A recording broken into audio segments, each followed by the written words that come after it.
আসসালামু আলাইকুম। এটেন বাংলা সংবাদে সবাইকে স্বাগত জানাচ্ছি। আমি তনুজা দাস। শুরুতেই জানিয়ে দেব বিআরবি কেবল সংবাদ শিরোনাম। শিক্ষা প্রতিষ্ঠানে ছুটি বাড়ল 14 নভেম্বর পর্যন্ত। বছরের শুরুতে হবে না বই উৎসব, জানালেন শিক্ষামন্ত্রী।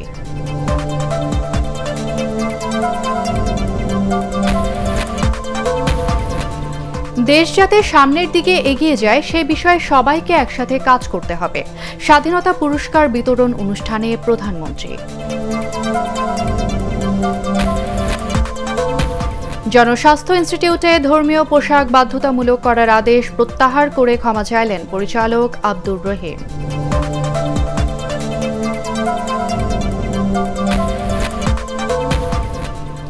এবং বাড়ছে ডেঙ্গুর প্রকোপ। সেপ্টেম্বরের তুলনায় প্রায় 3 গুণ রোগী অক্টোবরে, বলছে স্বাস্থ্য অধিদপ্তর।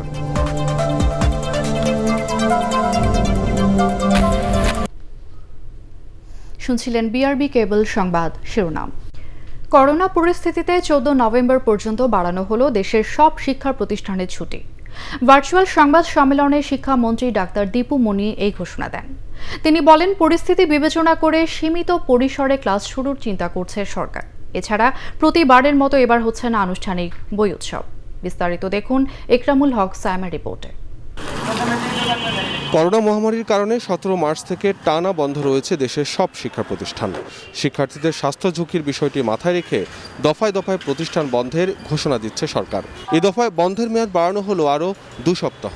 নভেম্বর মাসের 14 তারিখ পর্যন্ত আমাদের সকল শিক্ষা প্রতিষ্ঠানগুলো বন্ধ। শিক্ষামন্ত্রী বলেন, সীমিত পরিসরে হলেও এই শিক্ষাবর্ষে স্কুল খোলার বিষয়টি পর্যালোচনা হচ্ছে।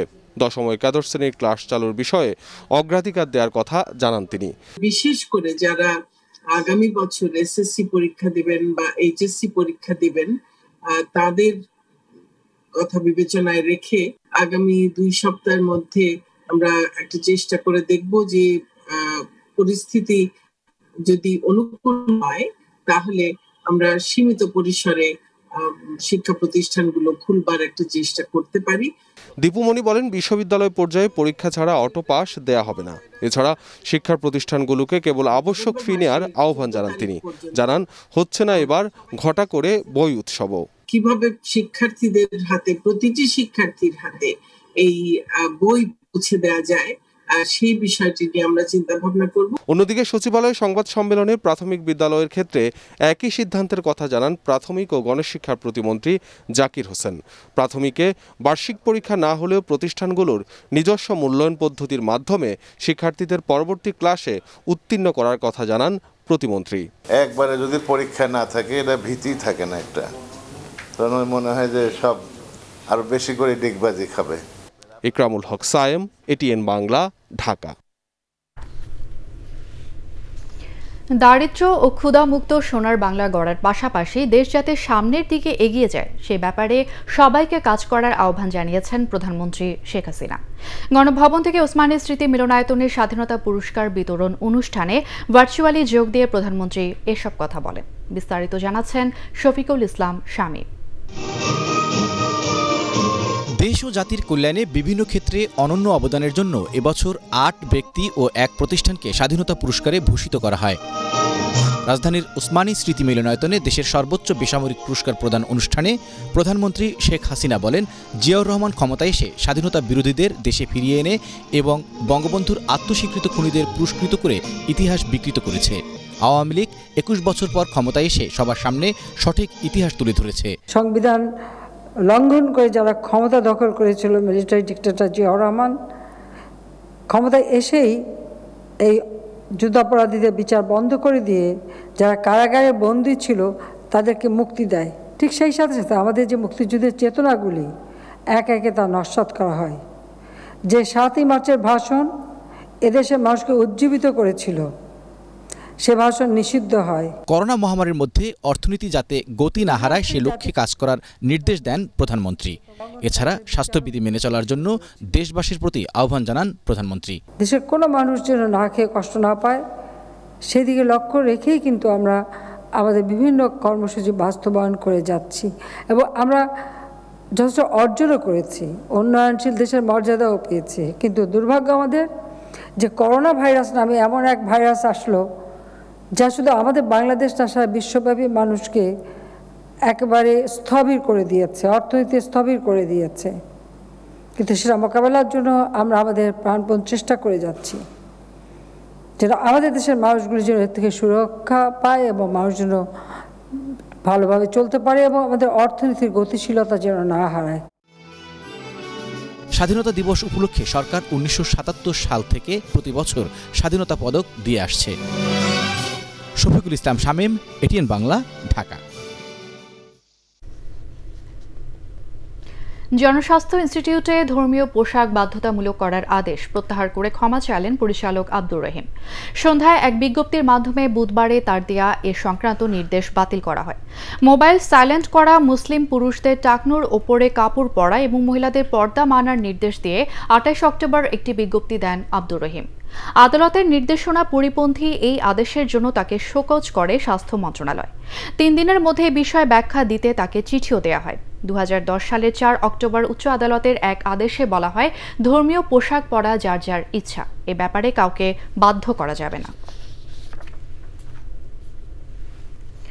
করোনা ভাইরাসে আক্রান্ত হয়ে 24 ঘন্টায় দেশে 25 জনের মৃত্যু হয়েছে। এই নিয়ে মৃতের সংখ্যা বেড়ে দাঁড়ালো 5886 জনে। একদিনে 14,268টি নমুনা পরীক্ষা করে নতুন শনাক্ত হয়েছেন 1681 জন। এই নিয়ে মোট করোনা শনাক্তের সংখ্যা 4,04,760 জন। 24 ঘন্টায় শনাক্ত বিবেচনায় আক্রান্তের হার 11.78%। একদিনে সুস্থ হয়েছেন 1548 জন। মোট সুস্থ 3,21,281। সুস্থতার হার 79.38%। স্বাস্থ্য দপ্তরের সংবাদ বিজ্ঞপ্তিতে এসব তথ্য জানানো হয়। মৃতদের মধ্যে 16 জন পুরুষ, 9 জন নারী। এর মধ্যে ঢাকা বিভাগের সর্বোচ্চ 15 জন, চট্টগ্রামে 5, সিলেটে 3, ময়মনসিংহ ও বরিশালে বিভাগে 1 জন করে মারা গেছেন।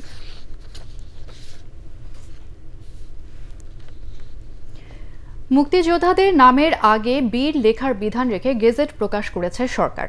এতে বলা হয়েছে, বাংলাদেশ মুক্তিযোদ্ধা কল্যাণ ট্রাস্ট আইনে মুক্তিযোদ্ধাদের বীর মুক্তিযোদ্ধা হিসেবে সংজ্ঞায়িত করা হয়েছে। তার সাথে সঙ্গতি রেখে সব ক্ষেত্রে মুক্তিযোদ্ধাদের নামের আগে বীর ব্যবহার করতে হবে।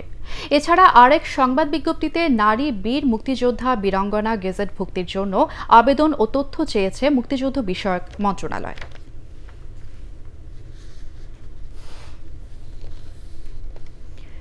সারা বছর নিয়ন্ত্রণে থাকলেও চলতি মাসে হঠাৎ করেই বেড়েছে ডেঙ্গুর প্রকোপ। স্বাস্থ্য দপ্তরের হিসেবে অক্টোবরে ডেঙ্গু আক্রান্ত হয়ে হাসপাতালে ভর্তি হয়েছেন 131 জন, যা গত মাসের তুলনায় প্রায় 3 গুণ বেশি। আরও জানাচ্ছেন আদ্দিন সজীব। রাজধানীর হাসপাতালগুলোতে এখন করোনা আক্রান্ত বা উপসর্গের চিকিৎসা নিতে আসা মানুষের সংখ্যাই বেশি। স্বাস্থ্য দপ্তরের তথ্য, এই মহামারীতে মৃতের সংখ্যা কিছুটা কম বেশি হলেও শনাক্তের হার প্রতিদিন প্রায় কাছাকাছি থাকছে। করোনা আতঙ্কের পাশাপাশি ডেঙ্গুর প্রকোপ গত 1 মাসে যেভাবে বেড়েছে তা নিয়ে দুশ্চিন্তায় পড়েছেন চিকিৎসকরাও। স্বাস্থ্য দপ্তরের তথ্য বলছে, জানুয়ারি থেকে অক্টোবরের 28 তারিখ পর্যন্ত হাসপাতালে ভর্তি হয়েছেন 595 জন ডেঙ্গু রোগী।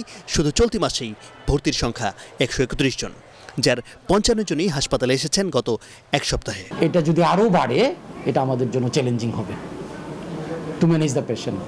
এখন একটা ডেঙ্গুর করোনার একটা মহামারী চলছে, এর মধ্যে যদি ডেঙ্গু চলে আসে তাহলে আমাদের জন্য আসলেই কঠিন হবে। তবে আসার কথা হচ্ছে, এটা ডেঙ্গুর সময়কাল না। বিশেষজ্ঞ চিকিৎসকরা বলছেন, করোনার এই কঠিন সময়ে ডেঙ্গু প্রতিরোধ করার কোনো বিকল্পই নেই। তা না হলে হাসপাতালগুলোতে বড় রকমের চাপ তৈরি হবে, যা সামাল দেয়াই কঠিন। আমরা করোনা ভাইরাসের মতো একটি মহামারী ফেস করছি, একই সাথে যদি ডেঙ্গুর প্রকোপ ব্যাপকভাবে বেড়ে যায় তাহলে আমাদের হেলথ সিস্টেম, আমাদের হসপিটাল, সবকিছু কিন্তু সেই বার্ডেনটা নেওয়া খুব কঠিন হয়ে যাবে। সেজন্য অবশ্যই আমাদের বাড়তি সতর্কতা নিতে হবে। এডিস মশা যাতে বংশবিস্তার করতে না পারে, সেজন্য মানুষকে আরও সচেতন হওয়ার তাগিদ দিয়েছেন চিকিৎসকরা। তবে এটা বলার অপেক্ষা রাখে না যে গত বছর ডেঙ্গু নিয়ে মানুষের মধ্যে যে দুশ্চিন্তা ছিল তা এবছর নেই। এজন্য সিটি কর্পোরেশনের বছর জুড়ে মশক নিধন অভিযানের প্রশংসা করে বিশেষজ্ঞরা বলছেন, এ থেকে হাল ছেড়ে দিলে হবে না, তাহলে পরিস্থিতি আবার নিয়ন্ত্রণের বাইরে চলে যেতে পারে। আদ্দিন সজীব, এটিএন বাংলা, ঢাকা। বাংলাদেশ ভারত অর্থনৈতিক সম্পর্ক আরও জোরদারে নতুন নতুন খাত নিয়ে দুই দেশ কাজ করছে বলে জানিয়েছেন বাংলাদেশে নিযুক্ত ভারতীয় হাইকমিশনার বিক্রম দোরাইস্বামী। শিল্পমন্ত্রী নুরুল মজিদ হুমায়ুনের সাথে মন্ত্রণালয়ের সৌজন্য সাক্ষাৎ শেষে তিনি একথা বলেন।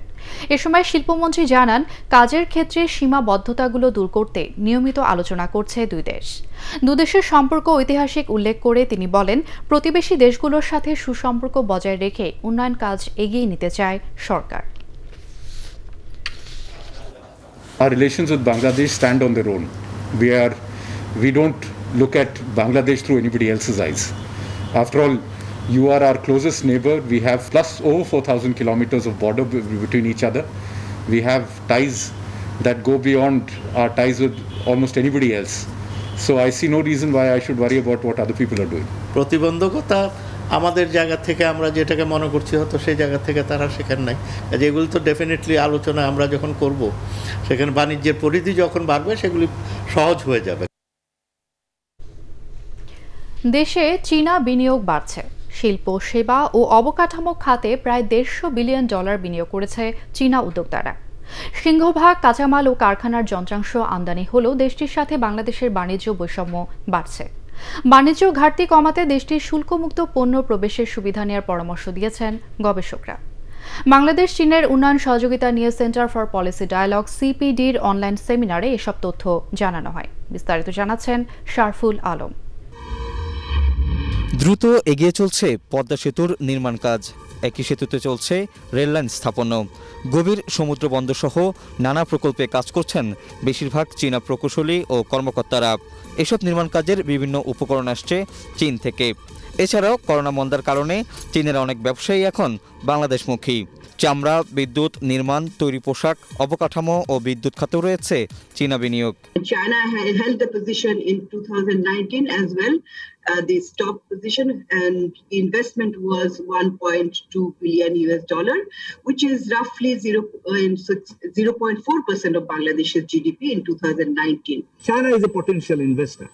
Now, these economic investment would now be clouded possibly by geopolitical consideration, and that is a potential difficulty that I can anticipate.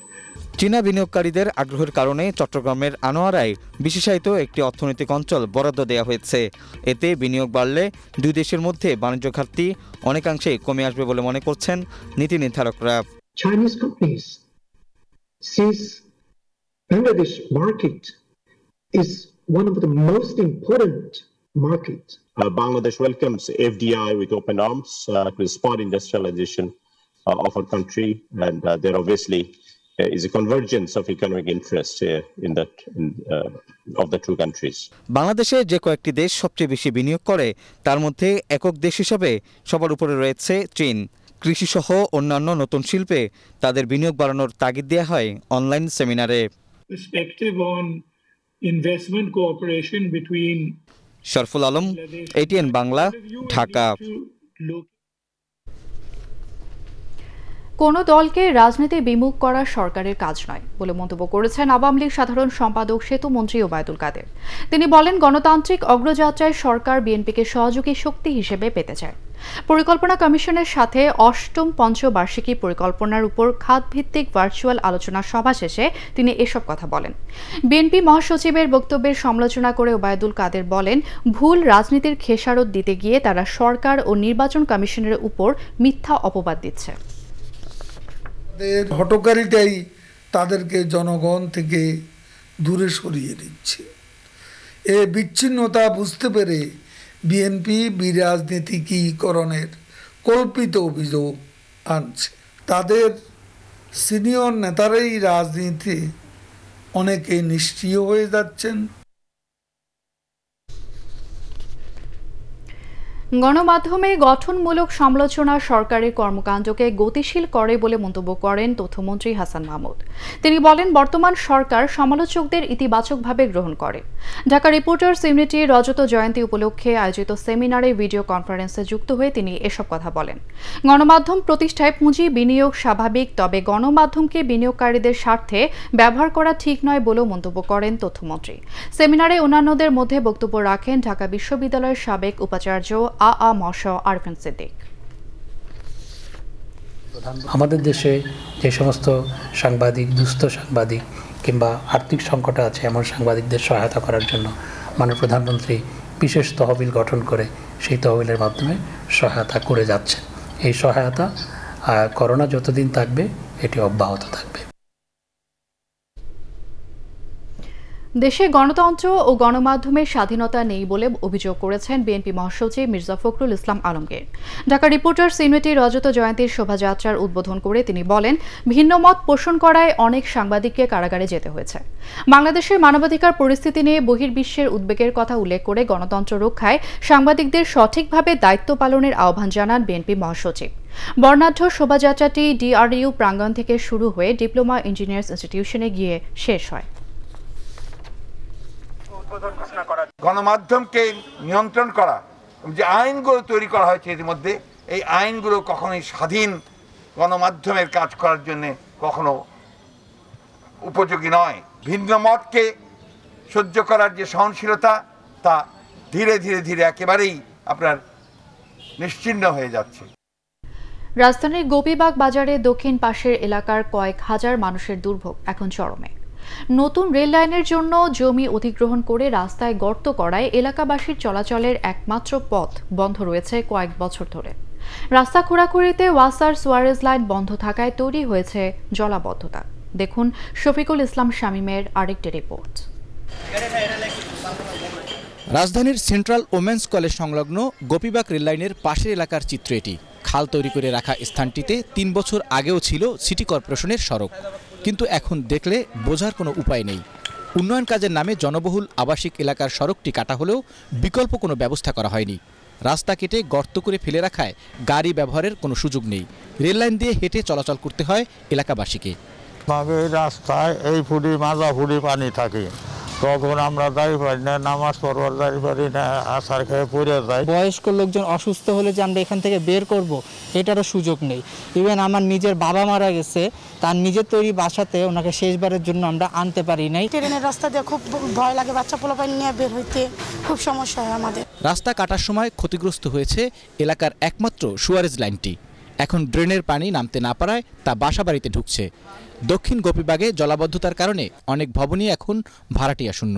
বিভিন্ন কর্মকর্তা তার একটা আমলাতান্ত্রিক জটিলতায় ফেলায় যে 3 বছর ধরে আমাদের ঢাকারে গ্রাম বানায় দিচ্ছে। আমাদের যে বাড়ি ঘরগুলো আছে, এখানে মানুষ ঠিকমতো আসতে পারতেছে না, ভাড়াটিয়ার একের পর এক চলে যেতেছে। সিটি কর্পোরেশনের পক্ষ থেকে উন্নয়ন প্রকল্প গ্রহণ করা হলেও রেলের কাজ শুরু না করায় তা ব্যাহত হচ্ছে। সমস্যা সমাধানে স্থানীয় কাউন্সিলর, সিটি কর্পোরেশন সহ বিভিন্ন দপ্তরে আবেদন করলেও এখনও কোনো সমাধান হয়নি। এই কাজগুলো না হওয়া পর্যন্ত আমাদের সিটি কর্পোরেশনের যে নতুন প্রজেক্ট এগুলোকে কাজ করার, সেটাও করা যাচ্ছে না। যদিও আমি এই কাজগুলো আমরা সিটি কর্পোরেশনের আগামী প্রজেক্টে আমরা অলরেডি এগুলি দিয়ে দিয়েছি। প্রকল্প সংশ্লিষ্ট বিভিন্ন কর্মকর্তার গাফিলতির কারণে এ ধরনের জনভোগান্তি তৈরি হয়েছে বলে অভিযোগ এলাকাবাসীর। মতিঝিল থেকে মাত্র 5 মিনিটের দূরত্বে অবস্থিত গোপীবাগ বাজারের দক্ষিণ পাশের এলাকার চিত্র এতটাই ভয়াবহ যে তারা সারা বছরই তাদের গলিগুলোতে বালুর বস্তা দিয়ে চলাচল করতে হয়, কারণ এখানে পয় নিষ্কাশনের একেবারেই ব্যবস্থা নেই। তাই কর্তৃপক্ষের সুদৃষ্টি কামনা করেছেন এলাকাবাসী। শফিকুল ইসলাম শামীম, এটিএন বাংলা, ঢাকা। ভিয়েতনামে চাকুরি দিয়ে প্রতারণার অভিযোগে রাজধানীর একটি রিক্রুটিং এজেন্সি সিলগালা করেছে র্যাব। এই ঘটনায় একজনকে আটক করা হয়েছে।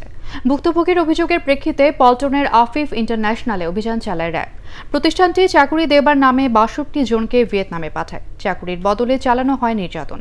পরে সরকারি খরচে তাদের দেশে নিয়ে আসা হয়। প্রতিষ্ঠানের মালিক পলাতক রয়েছে।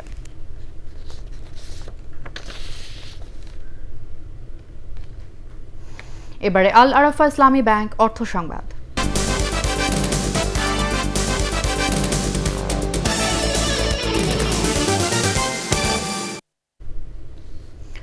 ভেজিটেবল ফ্যাটের নামে ভোক্তাদের আর্টিফিশিয়াল কিছু খাওয়ানো যাবে না বলে জানিয়েছেন স্থানীয় সরকার, পল্লী উন্নয়ন ও সমবায় মন্ত্রী তাজুল ইসলাম। এই বিষয়ে কর্মকর্তাদের আরও বেশি সতর্ক হয়ে উদ্যোগ নেওয়ার নির্দেশ দেন তিনি। রাজধানী তেজগাঁয়ে মিল্কভিটার 40তম বার্ষিক সাধারণ সভায় এসব কথা বলেন স্থানীয় সরকার মন্ত্রী। বিস্তারিত দেখুন শারমিন রিহার রিপোর্টে। বছর জুড়েই দুধ ও দুগ্ধজাত পণ্যের চাহিদা মেটাতে কাজ করে যাচ্ছে বাংলাদেশ দুগ্ধ উৎপাদনকারী সমবায় ইউনিয়ন লিমিটেড মিল্কভিটা। দেশের প্রত্যন্ত অঞ্চলের সমবায় দুগ্ধ খামারিদের মাধ্যমে এসব পণ্য তৈরি করা হচ্ছে। দেশের উদ্যোক্তাদের অবদানেই এগিয়ে যাচ্ছে প্রতিষ্ঠানটি। তাদের ব্যবসার আয় ব্যয়ের তথ্য জানাতেই আয়োজন করা হয় ৪০তম বার্ষিক সাধারণ সভা। অনুষ্ঠানে মিল্কভিটার সার্বিক চিত্র ও ভবিষ্যৎ পরিকল্পনা তুলে ধরা হয়।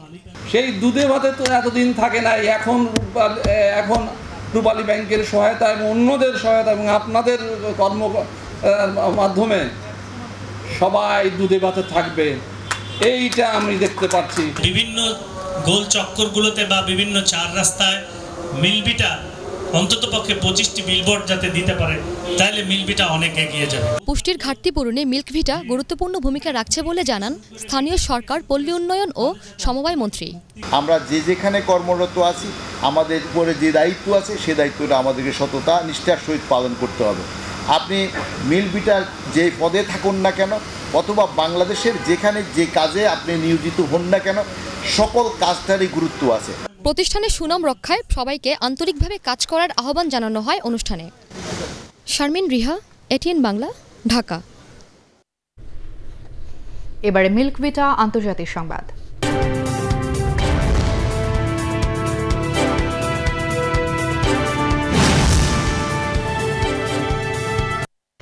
করোনা সংক্রমণের ঝুঁকির মধ্যেও বিশেষ করে দরিদ্র দেশগুলোকে স্কুল খোলা রাখার আহ্বান জানিয়েছে জাতিসংঘ ও বিশ্ব ব্যাংক। এক প্রতিবেদনে আরও বলা হয়, মহামারীর কারণে প্রায় 4 মাস লেখাপড়া থেকে বঞ্চিত দরিদ্র দেশগুলোর শিশুরা। বিপরীতে ধনী দেশগুলোর শিশুদের নষ্ট হয়েছে মাত্র 6 সপ্তাহ। এ সময়ের মধ্যে রিমোট লার্নিং বা দূর শিক্ষার সুবিধা নিতে সমর্থ হয়েছে তারা। 150টি দেশের তথ্য উপাত্ত নিয়ে প্রতিবেদনটি প্রকাশ করে ইউনিসেফ, ইউনেস্কো ও বিশ্ব ব্যাংক।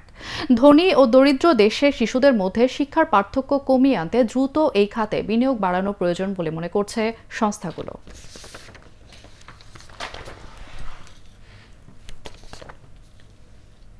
অবকাঠামোগত উন্নয়নের ধারা বজায় রাখতে জাতীয় পার্টি সবসময় কাজ করে যাচ্ছে বলে মন্তব্য করেছেন দলটির চেয়ারম্যান জিএম কাদের। জাতীয় প্রেসক্লাবে উপজেলা দিবস উপলক্ষে আয়োজিত আলোচনা সভায় তিনি এসব কথা বলেন। জাতীয় ছাত্র সমাজ আয়োজিত অনুষ্ঠানে তিনি বলেন, জনগণের দোরগোড়ায় সেবা পৌঁছে দিতে পার্টির প্রতিষ্ঠাতা চেয়ারম্যান হোসেন মোহাম্মদ এরশাদ উপজেলা প্রতিষ্ঠা করেছিলেন। জাতীয়ভাবে 23 অক্টোবরকে উপজেলা দিবস হিসেবে পালনেরও দাবি জানান বক্তারা। এ সময় জাতীয় পার্টির মহাসচিব জিয়াউদ্দিন আহমেদ বাবুল সহ ছাত্র সমাজের নেতৃবৃন্দ উপস্থিত ছিলেন।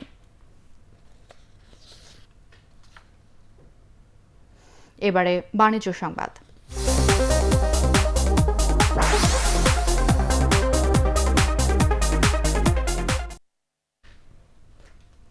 অ্যাপভিত্তিক অর্থ লেনদেন প্রতিষ্ঠান বিকাশের সাথে চুক্তি করল যশোর সিটি কেবল। দুপুরে জেলার এক হোটেলে যশোর সিটি কেবলের ম্যানেজিং ডিরেক্টর মীর মোশাররফ হোসেন বাবু এবং বিকাশের বিজনেস ডেভেলপমেন্টের general manager M Belal Ahmed নিজ নিজ প্রতিষ্ঠানের পক্ষে চুক্তি সই করেন। চুক্তির আওতায় বাড়তি কোনো খরচ ছাড়াই বিকাশ অ্যাপের পে বিল ব্যবহার করে বা *247# নম্বরে ডায়াল করে কয়েকটি ধাপে এই বিল পরিশোধ করতে পারবেন যশোর সিটি কেবল গ্রাহকরা। চুক্তি স্বাক্ষর অনুষ্ঠানের প্রতিষ্ঠানটির চেয়ারম্যান এম মারুফ হাসান, বিকাশের Khulna regional sales manager Murshiduzzaman উনানের মধ্যে উপস্থিত ছিলেন।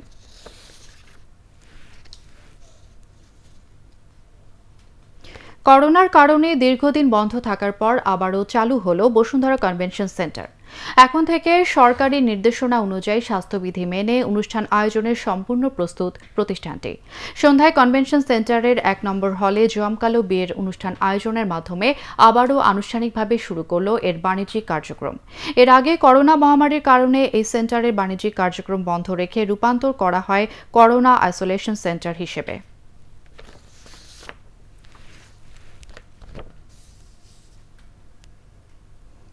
এবারে পাটেক্স খেলার খবর।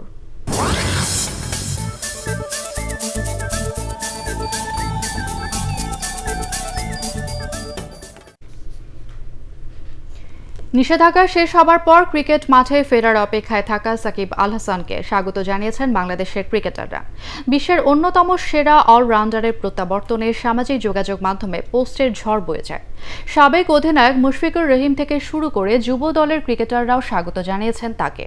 মুশফিকুর রহিম লিখেছেন, আমি খুব আনন্দিত যে 1 বছর শেষ এবং একসাথে আবার মাঠে নামব। Wicket keeper batsman Nurul Hasan Sohan লিখেছেন, ক্রিকেট গ্রাউন্ডে ভাইকে স্বাগত। আর cutter master Mustafizur Rahman post করেছেন, স্বাগতম সাকিব ভাই। এছাড়া সৌম্য সরকার, লিটন কুমার দাস এবং ইমরুল কায়েসও অভিনন্দিত করেছেন সাকিবকে।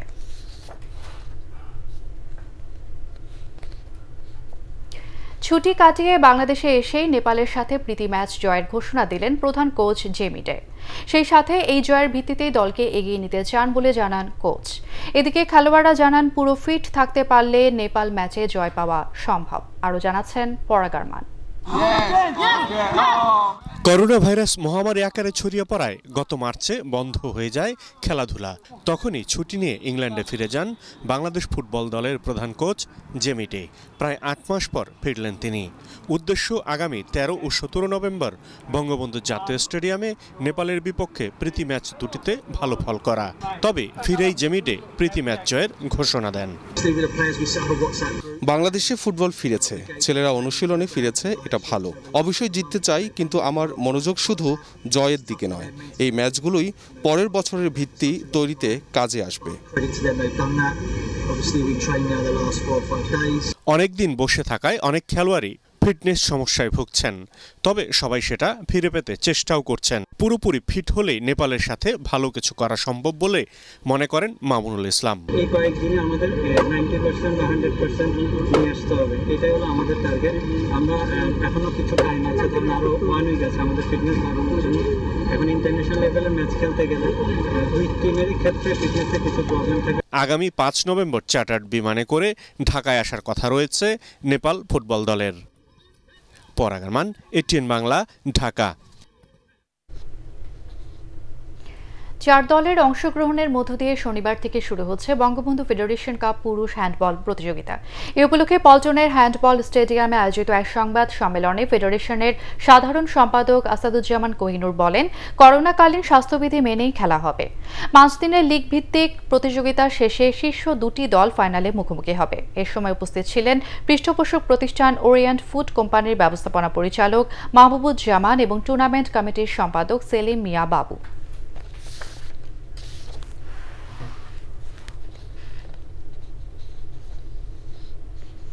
শেষ করার আগে বিআরবি কেবল সংবাদ শিরোনাম জানিয়ে দেব আরও একবার। শিক্ষা প্রতিষ্ঠানে ছুটি বাড়ল 14 নভেম্বর পর্যন্ত। বছরের শুরুতে হবে না বই উৎসব, জানালেন শিক্ষামন্ত্রী।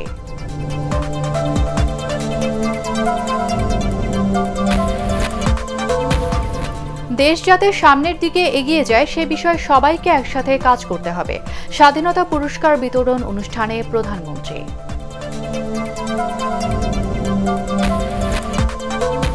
জনস্বাস্থ্য ইনস্টিটিউটে ধর্মীয় পোশাক বাধ্যতামূলক করার আদেশ প্রত্যাহার করে ক্ষমা চাইলেন পরিচালক আব্দুর রহিম।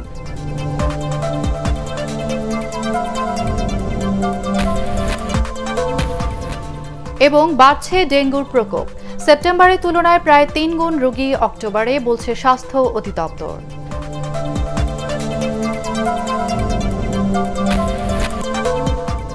আর এই ছিল এখনকার সংবাদ।